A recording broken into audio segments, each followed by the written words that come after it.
Who has had a bad week, Katz?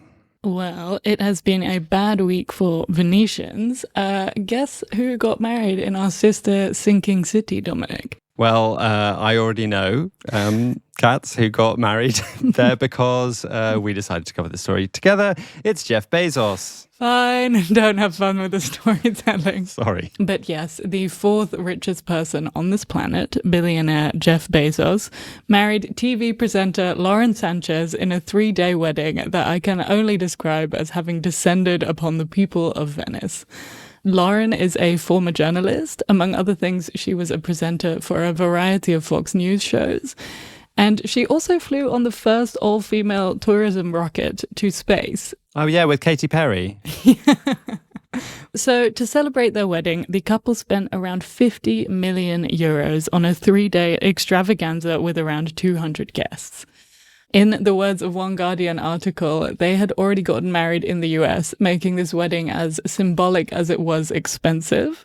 And frankly, I think the symbolism goes beyond the ceremony. Like, it's always been a loaded thing, these mega rich people, but I feel like things have taken a significantly darker turn since big tech has become more and more visible as an influence on our democracies, culminating in this weird, disturbing symbolism of Mark Zuckerberg, Elon Musk, and Jeff Bezos standing right behind Trump at his inauguration. I'm totally behind your critique of this symbolism, although I have to push back against The Guardian being shady about their wedding in Venice just being symbolic, because actually that's what I did when I got married. I got married in a town hall with just 2 people and then had a party with a pretend wedding afterwards. So I think that's totally fine. It was a nice line. Leave them alone. Anyway, quite how incomprehensibly rich and powerful these people are is not an entirely new concept. But I don't think many of us could have imagined such a scene as that inauguration of these tech company owners having this kind of a role in our politics, say, 15 years ago, when the internet was just a completely different space. So this wedding has been generating a lot of reactions. And what's the reaction been like in Venice, amongst Venetians? Well, it's been a pretty broad range. The mayor loves the money and attention. He's a millionaire himself, by the way. Then there's a bunch of people telling the news that they just don't care, again and again. And then there's the protesters, including an incredibly effective inflatable crocodiles protest. Oh my God, I read about this and I absolutely loved it. I knew you would. So the venue was supposed to be in a 16th century church, but a group of activists called No Space for Bezos threatened to fill the surrounding canal with inflatable crocodiles. And this threat worked because the Bezos wedding moved. Now, I can't say I'm not at least a little bit sad that this means that the inflatable crocodile deluge never actually happened, even if it's probably best for everyone that it didn't. And some reports say it had more to do with security concerns because Ivanka Trump was there.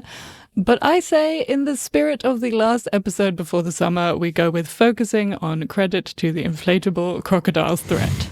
I'm behind that decision. Great.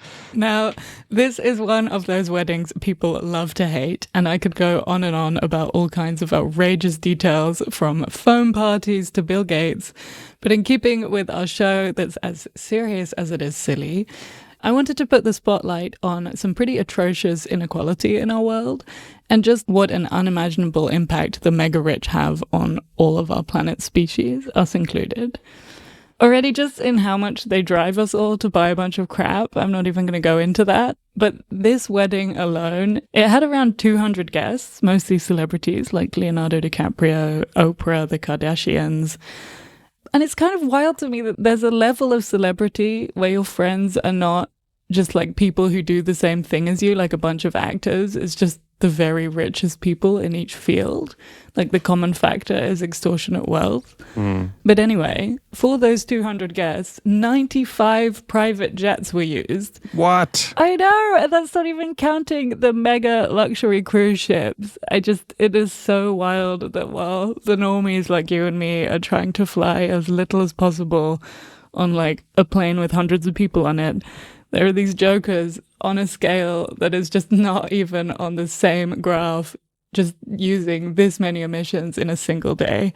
And it seems like Mother Nature actually had something to say about it, because apparently there was a freak storm on Thursday that soaked all of these Uber celebrity guests and ended the party early. But maybe I'm getting a bit biblical here.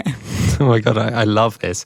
But I also think maybe you should have framed this as bad week for Jeff Bezos and Lawrence Hunter, so having their wedding ruined by the rain. I do have a question though, Katz. How rich is Jeff Bezos these days? So Jeff Bezos is not just a billionaire. He has $212 billion. Like, I just cannot even imagine. That is the entire GDP of Hungary and more than the GDP of 150 countries in the world. And then I saw, according to CNN, if you add on the wealth of the guests, it added up to 435 billion.